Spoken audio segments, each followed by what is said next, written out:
Boa tarde a todos.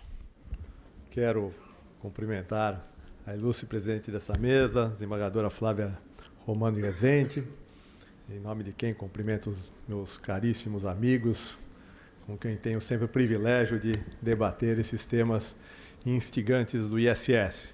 Não poderia deixar de agradecer o convite formulado pelo professor Gustavo Brigagão, pela BDF, pela sua diretoria, pelo comitê organizador. A BDF não se contenta em fazer eventos em direito tributário. Ela faz verdadeiros marcos neste segmento. Assim foi o Congresso da IFA, recentemente realizado aqui no Rio de Janeiro. Assim é este evento que se notabilizou e que está ecoando no Brasil inteiro. Meu desafio é falar sobre o conceito de serviço, sua oscilação jurisprudencial. Peço isonomia em relação ao prazo, desde logo, e digo que é um tema preocupante, é um tema que fomenta a insegurança jurídica, que traz novos desafios para que se possam dirimir conflitos de competência. É um tema que tem gerado uma grande preocupação na comunidade jurídica, entre os contribuintes e mesmo entre os entes tributantes. Eu queria abordá-lo sob a seguinte ordem. Eu vou falar um pouquinho sobre a doutrina em relação ao conceito de serviço, vou trazer aqui a evolução jurisprudencial e vou fazer algumas ponderações em relação a ela no correr da minha exposição. Esse é o roteiro. E, então, começo pelo Bernardo Ribeiro de Moraes, 1975. Bernardo, que era um procurador do município de São Paulo, estudou muito detidamente o ISS e sempre trabalhou o imposto conceitualmente como algo com essa conotação residual, sobre o que não incidia o ICM à época, incidiria o ICMS, o conceito econômico, devo buscá-lo na economia, com essa perspectiva bastante residual e com esse viés nitidamente econômico. Em contrapartida, uma doutrina que está aqui representada pelo professor Aires Barreto, meu pai, saudosa memória, veio se formando em torno da noção de serviços com a aplicação do direito privado, com aquela dualidade entre o dar e o fazer advinda do Código Civil brasileiro. E esta formulação, que teve entre os seus adeptos Geraldo Ataliba, Kleber Giardino, Paulo de Barros Carvalho, entre tantos outros, foi ganhando relevo e, de uma certa forma, chegou ao Supremo Tribunal Federal. Chegou ao Supremo não no ano 2000, mas já antes, nesse julgado de 1988, que é um julgado em que o conceito não é precisamente aplicado nesse momento, mas as raízes da mudança, da virada jurisprudencial já são postas pelo ministro Oscar Correa, que, citando Geraldo Ataliba, critica essa perspectiva de se entender a mera locação de bem imóvel como uma prestação de serviço. E ele diz com todas as letras, com supedâneo da doutrina de Geraldo Ataliba, que ali não há prestação de serviço.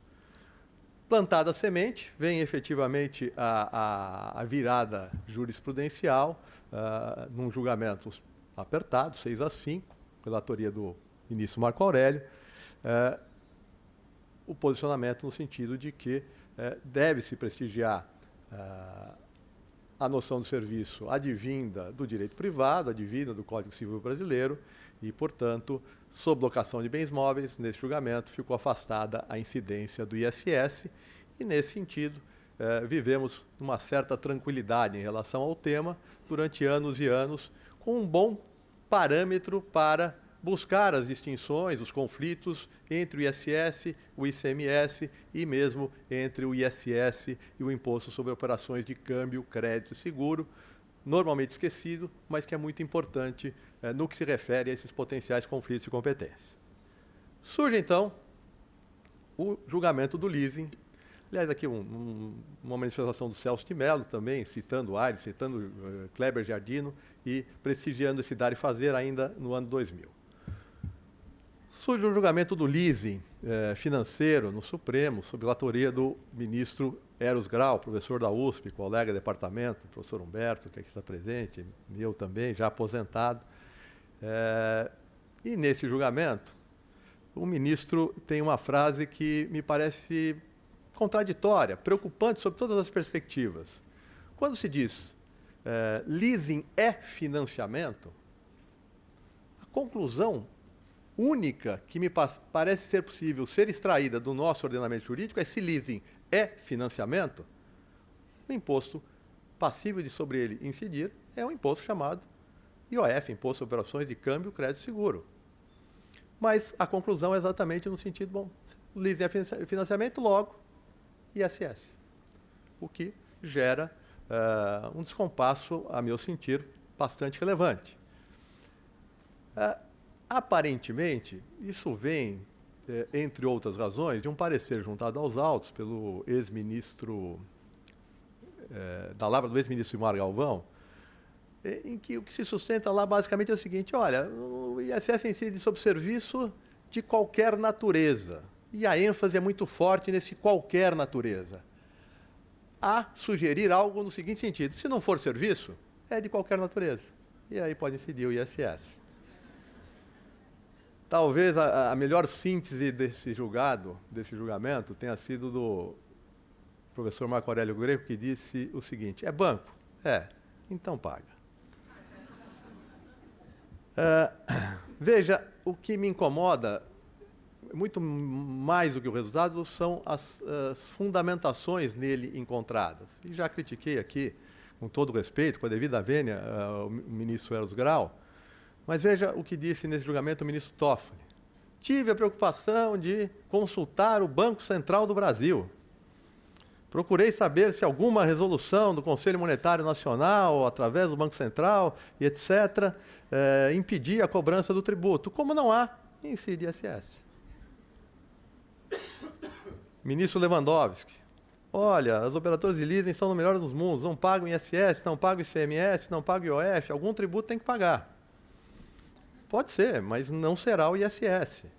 Volto a dizer, se nós estamos falando de financiamento, o tributo potencialmente passível de incidência é outro. Ministro Carlos Aires Brito, prestigiando o dar e fazer, entendendo relevante essa dualidade. Olha, na linguagem popular, a gente fala em fazer um empréstimo.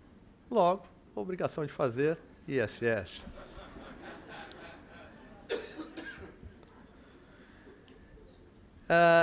Vencido ficou o ministro Marco Aurélio, com uma frase forte no seu voto. São passados, é certo, 9 anos, mas não houve mudança substancial na Carta da República a ditar outra óptica. Houve mudança, sim, na composição do Supremo, mas o direito posto continua o mesmo, não é outro.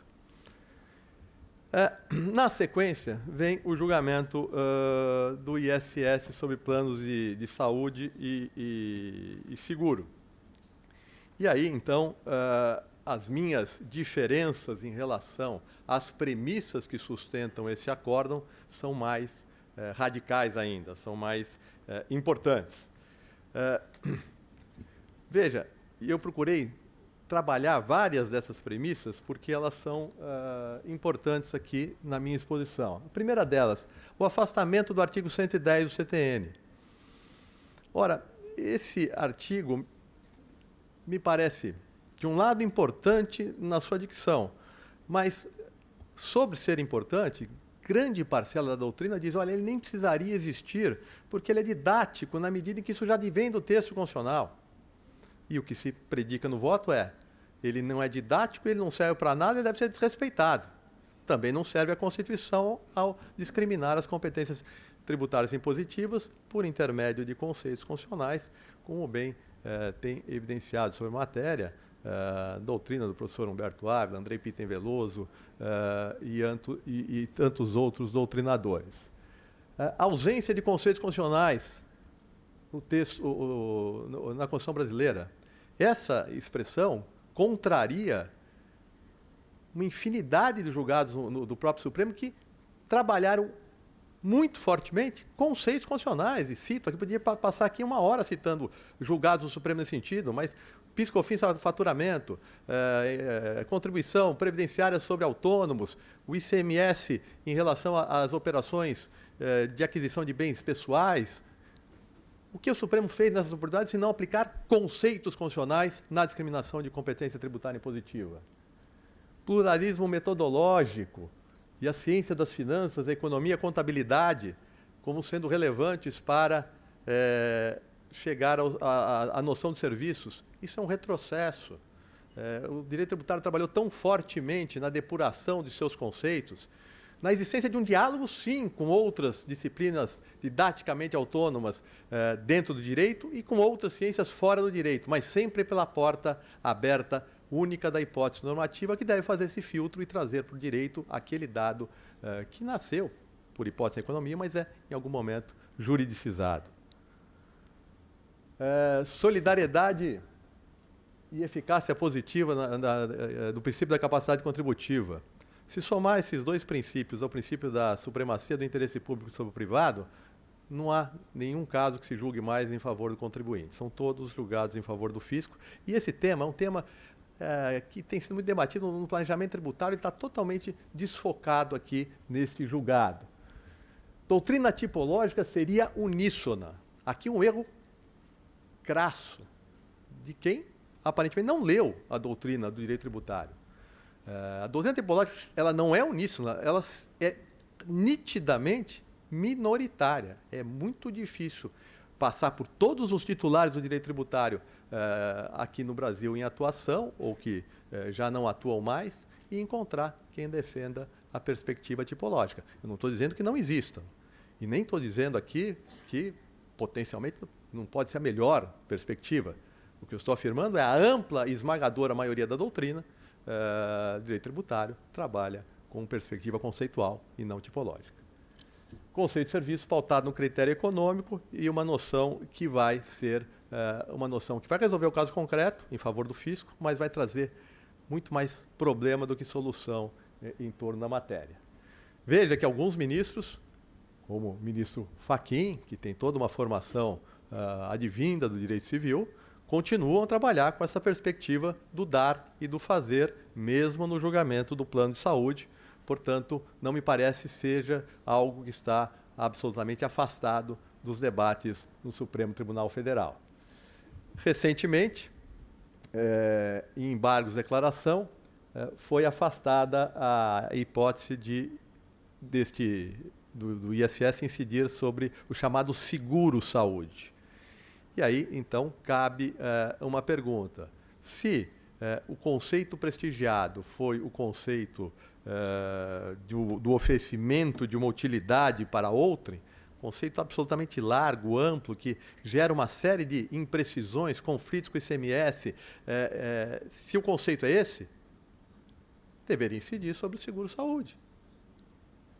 Não incide. Então, porque o conceito não é bom o suficiente para dar um novo norte, um importante norte, um correto norte para os limites do ISS. O que me parece é que a doutrina até então prestigiada e prevalecente tem melhor solução para essa questão do que aquela ofertada no julgamento do Supremo.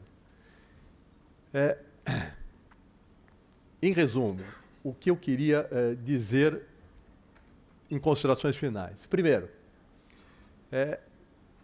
toda a crítica que se faz a essa dualidade dar e fazer, a meu sentir, advém muito mais de um mau uso da própria dualidade, do próprio conceito advindo do direito privado, do que um problema inerente a essa mesma distinção. O mundo moderno, complexo, digital e etc., tornou incompatível que nós fiquemos nessas dualidades advindas do direito privado. Me parece algo absolutamente falacioso, ou bem se examine e estrutura o caso concreto e a distinção será extremamente útil, ou muito provavelmente o que não se fez foi analisar bem o caso concreto. Um outro problema puxa, mas nós precisamos incluir mais serviços no campo da tributação do ISS por força das novidades que surgem, da economia digital, desse mundo que está em constante evolução. Essa doutrina tão criticada atualmente, que criou os alicerces do ISS, era uma doutrina que defendia um conceito conotativo de serviço e que a lista fosse exemplificativa. Se nós tivéssemos essas duas perspectivas, os problemas aí postos não se dariam, mesmo à luz do dar e fazer, mesmo à luz do atividade meio, serviço fim. Não há a menor dúvida de que, com essa noção de ISS incidente sobre mera utilidade imaterial produzida a terceiro, os conflitos de competência serão cada vez maiores. A evidenciar a discussão que está no próprio Supremo em torno da noção de mercadoria. O download de software é serviço ou é mercadoria? A licença de uso de software é serviço, é mercadoria ou não é nenhuma dessas outras duas coisas? Essa noção hoje proposta nesse julgamento do plano de saúde não vai resolver nenhum desses problemas e vai fomentar em muito todos os conflitos, que já não são pequenos e que que tenderão a se avolumar muito fortemente se essa trilha jurisprudencial seguir adiante. Portanto, não me parece que neste processo de oscilação jurisprudencial no ISS nós tenhamos tido uma verdadeira evolução em relação ao assunto. Ao contrário, me parece que houve uma involução e que esse desapego aos institutos, categorias e formas de direito privado não vai nos levar a bom caminho. Por isso, eu sugiro uma releitura dos clássicos do direito tributário em torno deste tema. Eu sugiro um livro recente do professor Humberto, ano passado, no qual ele trabalha muito precisamente essa distinção entre conceito e tipo e mostrando a inaplicabilidade dessa perspectiva tipológica. E assim, calcados e fulcados na melhor doutrina, acredito eu, possamos diminuir a insegurança jurídica e evoluir efetivamente num tema tão caro ao nosso sistema tributário brasileiro. Muito obrigado.